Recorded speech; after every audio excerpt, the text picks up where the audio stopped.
Hey, I'm Andrew Bacon. I'm Brooke Bacon. I'm Finley Bacon. I'm Eva Bacon. And I'm Patrick Bacon. And we bought A a pop-up camper. Thankfully, we bought it from some friends of ours. We wanted to update it. So we're going to show you how On this episode of Yeah.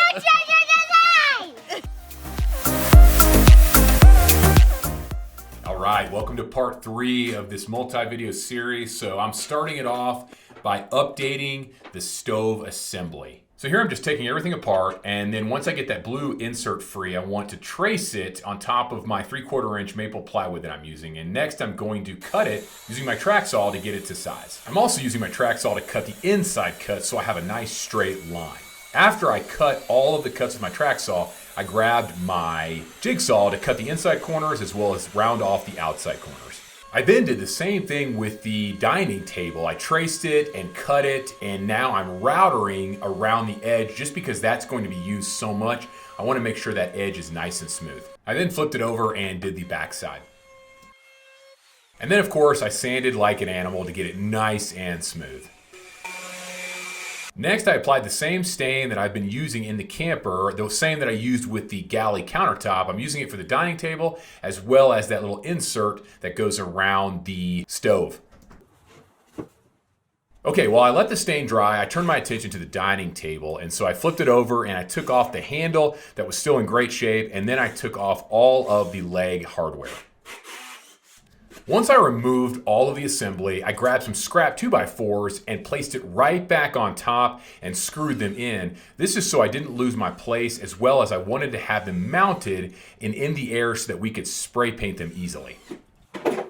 So then I took them outside, and Brooke was awesome and spray painted them. We decided to go with an antique bronze color for everything that we needed to spray paint. So yeah, it went on great and it's gonna look good.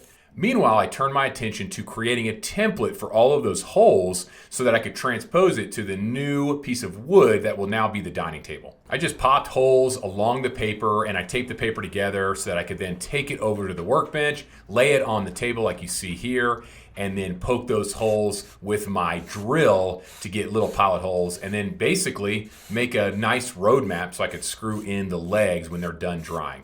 Okay, once I was done, I removed the paper, and then I grabbed my vacuum just to vacuum it all up nice and smooth, and then I grabbed my Varathane brand polyurethane to apply a few coats to be able to get this step done before I installed the leg hardware. Once it was dry, I installed the handle, and then I installed the leg hardware. Having the pilot holes already ready made this so easy. And done. Did the legs go down and fit good? Yes, they do. Awesome. Next, I attached the little clip that holds on the cord that holds the legs up when you tip it underneath so that the legs don't fall down. After that, I folded out the legs and flipped it over and applied the poly to the top side. I did the same thing. I do at least 3 coats, sanding in between each coat just to make sure this thing is nice and smooth because we're going to use it a lot. I also applied the poly to the tray that goes around the stove unit as well. That way they could dry at the same time. Then finally, it was time to do my last sanding. Yes. Meanwhile, Brooke was awesome and she cleaned all of the stove parts. And so we used Goo Gone and some other things. And then I grabbed the original template of the tray and I used it to drill my holes into the new tray. Next, I just worked back the way I had started by assembling the stove together. And so I fit the tray around it and then I screwed it all in. And then one by one, I added all the parts.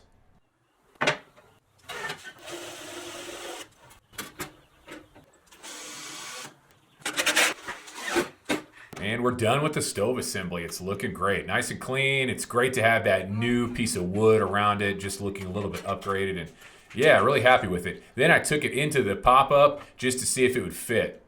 And we're good to go. Looks great, it's a good match.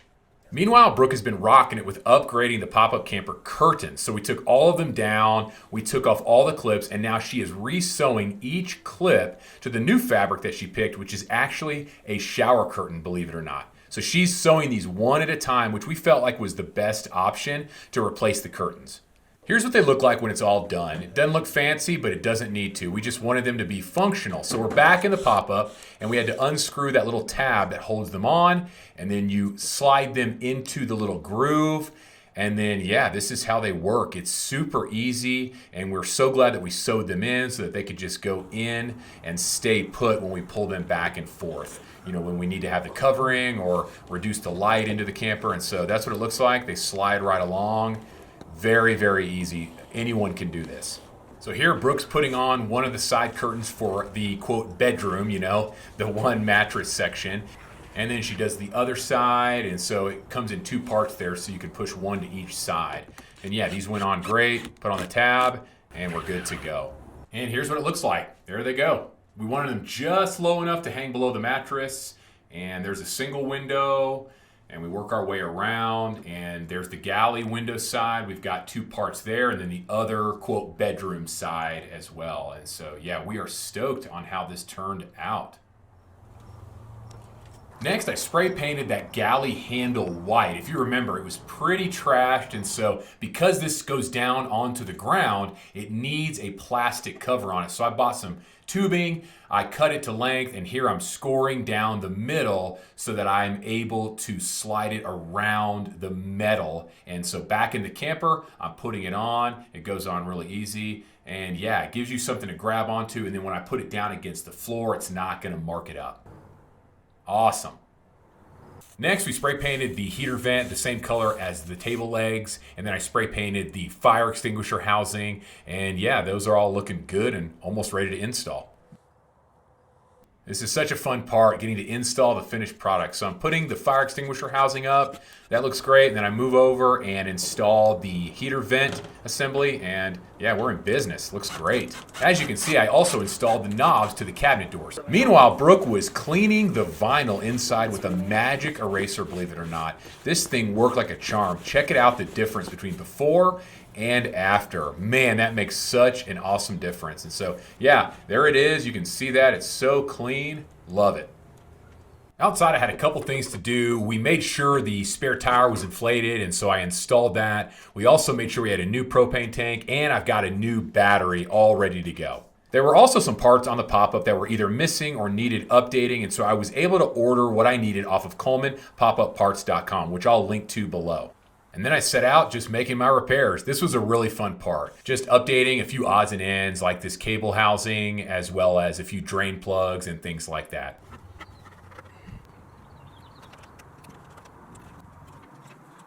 Okay, we're getting closer. I'm bringing the dining table in, and you can see we've already put some cushions in. Brooke has started decorating. We've got a few more things to do, and we're getting excited. So we need to start over and take you on the outside and then come right in. And here we are. Welcome to our upgraded pop-up camper. So we hope you like it. We're pretty thrilled by how this turned out. Here's the before and the after. Man, we are so excited about this. So yeah, Brooke recovered the mattresses just with a full sheet, and everything we've used and purchased I'm gonna have on the show notes below. I'll have links to everything, and that way you can check it out on your own for whatever might suit your needs. But yeah, thanks so much for watching. I hope you enjoyed our pop-up camper remodel project. Don't forget to subscribe and hit that like button, and we'll see you again on the next video.